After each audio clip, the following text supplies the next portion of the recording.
اللہ کریم نے فرمایا والعصر، اے محبوب علیہ السلام ہمیں آپ کے زمانہ مبارکہ کی قسم ہو، ان الانسان لفی خسر، فرمایا بے شک انسان خسارے میں، نقصان میں۔ اپنے تئیں کوئی دعویٰ کر لیتا ہے، آپ دیکھتے ہیں کہ بہت سارے لوگوں کے دعوے اپنے اپنے ہوتے ہیں نا۔ کسی بھی طالب علم سے آپ پوچھیں پیپر دے کے آئے تو پیپر کیسا ہوا ہے تو کیا کہتا ہے؟ جب کینڈیڈیٹ الیکشن لڑتے ہیں تو رات کو جب وہ سوتے ہیں تو سارے جیت کے ہی سوتے ہیں، ان کو سب یہی کہتے ہیں کہ لوگ سارے تیرے ساتھ ہی ہیں۔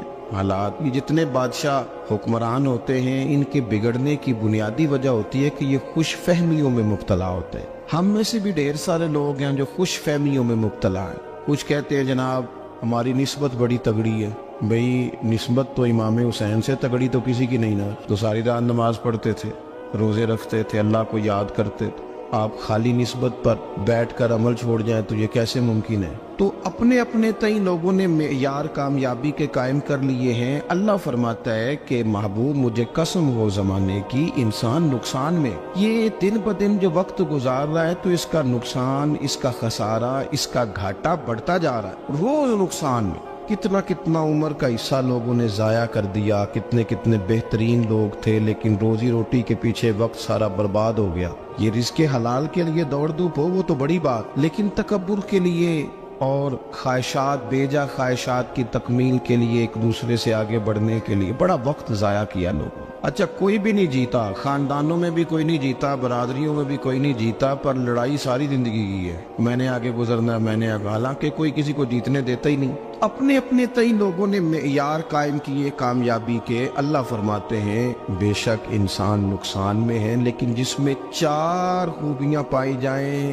اللہ کا قرآن کہتا ہے وہ بندہ کامیاب ہو۔ کون کون سی؟ الا الذین آمنوا، سب نقصان میں نہیں سوائے ان لوگوں کے جو ایمان لائے۔ سب سے پہلے کیا کرے؟ ایمان ہو اس کے پاس، مضبوط ایمان، وعملوا الصالحات، اور ایمان بھی لائے اور نیک کام بھی کرے، اور صرف نیک کام نہ کرے، وَتَوَاصَوْا بِالْحَقِّ، لوگوں کو حق بات کی نصیحت بھی کرے۔ اور ظاہر ہے سچ بولے گا، حق بولے گا تو بڑے لوگوں کے مفادات کو ٹھیس پہنچے گی، کچھ لوگوں کو تکلیف بھی ہوگی، تو اب جب تکلیف ہوگی تو پھر مصیبت بھی آئے گی۔ تو اگر حق بات کہنی ہے تو پھر کیا کرے؟ وَتَوَاصَوْا بِالصَّبْرِ، اور ایک دوسرے کو صبر کی بھی وصیت کرے۔ 4 چیزیں پائی جائیں، ایمان، اعمال صالحہ، حق کی نصیحت، اس رستے میں آنے والی تکلیف پر صبر۔ اگر یہ 4 چیزیں میسر آتی ہیں تو اللہ کا قرآن کہتا ہے بندہ کامیاب ہے، اور اگر یہ 4 چیزیں نہیں تو پھر کوئی بندہ جتنا مرضی دعویٰ کرے، جتنا مرضی شور کرے، جتنا مرضی اعلان کرے، وہ کامیاب ہو سکتا۔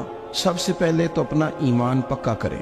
یہ جو کچی پکی باتیں کرتے ہیں نا لوگ، مسلمان جو ہوتا ہے نا، مسلمان وہ لاوارث نہیں ہوتا، وہ وارث والا ہوتا ہے، اس کا رب ہر وقت اپنی رحمت سے اس کی حفاظت کرتا ہے۔ مسلمان ہر وقت نبی پاک علیہ السلام کے نگاہ کرم میں رہتا ہے۔ اسے کمزور باتیں نہیں کرنی چاہیے کہ میرے کو پیچھے چڑھ گیا تو پتہ نہیں کیا ہو جائے گا، برادری مخالف ہو گئی تو پتہ نہیں کیا ہو جائے گا، سچ بول دوں گا تو لوگ پتہ نہیں مجھے مار دیں گے، ایسا ہو نہیں سکتا۔ چھری حضرت ابراہیم چلائے بھی نا تو حضرت اسماعیل کے حلق پہ چلنا اس نے تب بھی ہے جب اللہ حکم کرے گا، تو اللہ کی حکمت ہوگی، حکمت الہی ہوتی ہے تو کوئی کام ہوتا ہے، ورنہ ہوتا تو اپنی طبیعت میں مضبوط ایمان، توکل، اللہ پہ بھروسہ، مضبوطی افکار کی، کچی باتیں نہیں۔ دیکھو نبی پاک صلی اللہ تعالی علیہ وسلم نے فرمایا نیکی کو کبھی حقیر نہیں سمجھنا، کبھی حقارت سے نہیں نیکی کرنی کہ یہ بڑی چھوٹی ہے تو میں اس کو کروں گا۔ فرمایا کبھی حقیر نہ سمجھنا، نیکی کا کام جو بھی ملے کر دینا۔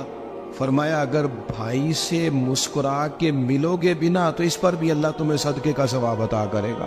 ہم تو اس دین سے کے ماننے والے ہیں جو کہتے ہیں تو گلی سے روڑا اٹھا دے، کانٹا اٹھا دے، کسی کی تکلیف دور کر دے، کسی اس پر گنجائش کر دے، کسی کے لیے آسانی کر دے، جو بھی خیر کا کام میسر آئے پورے دن میں اسے چھوڑے نہیں۔ صبح گھر سے نکلے، وہ ایک صحابی تھے، غالباً تابعی تھے، تو بازار جاتے اپنے غلام کے ساتھ تو سارا بازار گھوم کے واپس آ گئے۔ خادم نے کہا جناب کو نہ کوئی خریدا نہ کچھ بیچا، تو آپ سارا بازار گھوم کے آ گئے۔ فرمانے لگے تیرا کیا خیال ہے؟ میں نے کچھ بھی نہیں کیا۔ کہا جناب پھر کیا کیا ہے؟ فرمانے لگے تم نے دیکھا جو بندہ بھی گزرا میں نے اس کو کہا السلام علیکم، تو کتنی کو نیکیاں میں جمع کر کے آ گیا ہوں۔ کوئی خیر جو میسر آئے، ہم سمجھتے ہیں کہ شاید کوئی کروڑ کو روپیہ ہوگا تو پوری مسجد بناؤں گا تو پھر میں نے نیکی کر دی ہے، شاید جناب میں، حالانکہ یہ چھوٹے چھوٹے کام ہے نا، چھوٹے چھوٹے کام، ان کی تو زیادہ ضرورت ہوتی ہے، ان کی تو زیادہ حاجت ہوتی ہے۔